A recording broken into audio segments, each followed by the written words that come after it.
গণফোরামের নির্বাহী সভাপতি, বিশিষ্ট আইনজীবী আমাদের সুব্রত এবং আমাদের ন্যাশনাল লেবার পার্টির সভাপতি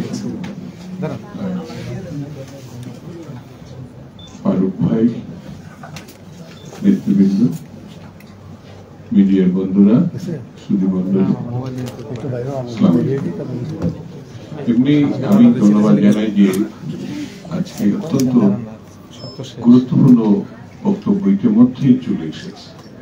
আমাদের নেতৃবৃন্দ যারা এখানে আলোচনা করেছেন, বক্তব্য দিয়েছেন, তারা অত্যন্ত সুন্দরভাবে আমাদের শহীদদের, যারা রক্ত দিয়ে আমাদেরকে স্বৈরাচার থেকে মুক্ত করেছে, যারা আহত হয়েছে, আমি তাদের প্রতি শ্রদ্ধা জানাচ্ছি, তাদের রুহের মাগফিরাত কামনা করছি, আল্লাহর কাছে প্রার্থনা করছি আল্লাহ যেন তাদের বেশ নসিব করেন। আর যারা আহত হয়েছে তাদের যেন রাষ্ট্রীয়ভাবে অবশ্যই চিকিৎসা, এখনো চিকিৎসা হচ্ছে, কিন্তু বিভিন্ন রাজনৈতিক দল, বিশেষ করে আমাদের তারেক রহমান সাহেব নিজে উদ্যোগী হয়ে অনেকের দায়িত্ব তিনি দিয়েছেন। আমাদের সবাইকে এইদিকে নজর দিতে হবে, দেশবাসীকে। বন্ধুরা, গত অর্ধ শতাব্দী মুক্তিযুদ্ধ শুধু বললে ভুল হবে। নানান পর্যায়ের যে আন্দোলন, সে আন্দোলনে যারা শহীদ হয়েছে, যারা আহত হয়েছে, যারা নিখোঁজ হয়েছে, আমি তাদের প্রতি কৃতজ্ঞতা জানাচ্ছি, শ্রদ্ধা জানাচ্ছি এবং রুহের মাগফিরাত কামনা করছি। বন্ধুরা, এই আন্দোলন যেটা হয়েছিল, এটা জুলাই আন্দোলন, আগস্ট আন্দোলন, এটা পরিসমাপ্তি হয়েছে এই সময়টা। কিন্তু আন্দোলন তো 15-16 বছরের। হাসিনা তাড়ানোর আন্দোলন, স্বৈরাচার তাড়ানোর আন্দোলন, দেশ রক্ষার আন্দোলন, এটা তো দীর্ঘ আন্দোলন।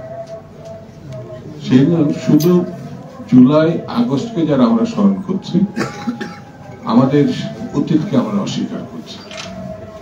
সেই জন্য জুলাই আগস্টকে আমাদের স্মরণ করব আমাদের মর্যাদার জন্য, আমাদের ঐক্যবদ্ধ জাতি গঠনের জন্য, আমরা দেশকে পুনর্গঠনের জন্য। এটা এমন একটা জিনিস, এই জিনিসটাতে কখনো বিতর্কে আমরা না নিয়ে যাই। এখানে যারা ছিল সবাই জাতীয় বীর, সবাই রক্ত দিয়েছে জাতিকে মুক্ত করার জন্য। সেটি সেই সময় যে দলে করে থাকুক না কেন, বিএনপি বা অন্যান্য, কেউ কিন্তু ব্যানার নিয়ে সেখানে যায়নি। লক্ষ্য করবেন, এই জাতীয় আন্দোলনটা কেউ ব্যানার নিয়ে যায়নি। এখানে কিশোর, তরুণ, বয়স্ক সবাই কিন্তু লড়াই করেছেন একটা জাতীয় মুক্তির জন্য। সেই জাতীয় মুক্তি আমরা ইতিমধ্যে যে জায়গায় এনে দাঁড় করিয়েছি, সেই কাজটি কিন্তু এখন আমরা করতে পারিনি।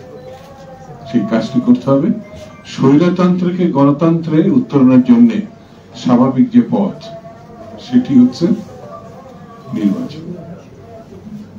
এই নির্বাচনটা যতক্ষণ পর্যন্ত আমরা না করতে পারবো, ততক্ষণ বুঝতে হবে শহীদদের প্রতি আমরা কিন্তু সেই সমাপ্তির দিকে নিয়ে যেতে পারছি না কাজের। তারা একটা জীবন দিয়েছে কিসের জন্য? গণতান্ত্রিক বাংলাদেশের জন্য, মানুষের অধিকারের জন্য। যে মানে সামান্য বলে আর বড় বলে, সেই ভোটাধিকারটা আমরা কিন্তু এখনো মানুষের ফিরিয়ে দিতে পারিনি, যেটা হাসিনা কেড়ে নিয়েছে। সেই কেড়ে নেওয়া ভোটাধিকারটা ফিরিয়ে দিতে হবে। ফিরিয়ে দিলে তারা যে পছন্দের প্রার্থীকে বা দলকে, মার্কাকে জিতাবে, তার মধ্যে দিয়ে আমরা একটি জাতীয় সরকার গঠন করতে পারবো। সেই সরকার যতক্ষণ পর্যন্ত আমরা করতে না পারবো, পিয়ার, আমার কাছে মনে হয় পিয়ারটা এখন যথেষ্ট না। যদি কেউ করতে চায়, তাহলে এই কর্মসূচিটা জাতির সামনে তাদের নিয়ে গিয়ে ভোট করা উচিত। তারা যদি জয়লাভ করে, তাহলে তারা পিয়ার করবে। কিন্তু বিএনপির ঘাড়ে চেপে বা অন্য কোনো সরকারের ঘাড়ে চেপে এই দুষ্কর্ম করা ঠিক হবে না। এর প্রতি জাতির কোনো সমর্থন নাই করি। সেজন্য আসুন বন্ধুরা, ঐক্যবদ্ধ ভাবে আমরা নির্বাচনের দিকে এগিয়ে যাই। সকলকে ধন্যবাদ। খুদা হাফেজ। বাংলাদেশ জিন্দাবাদ।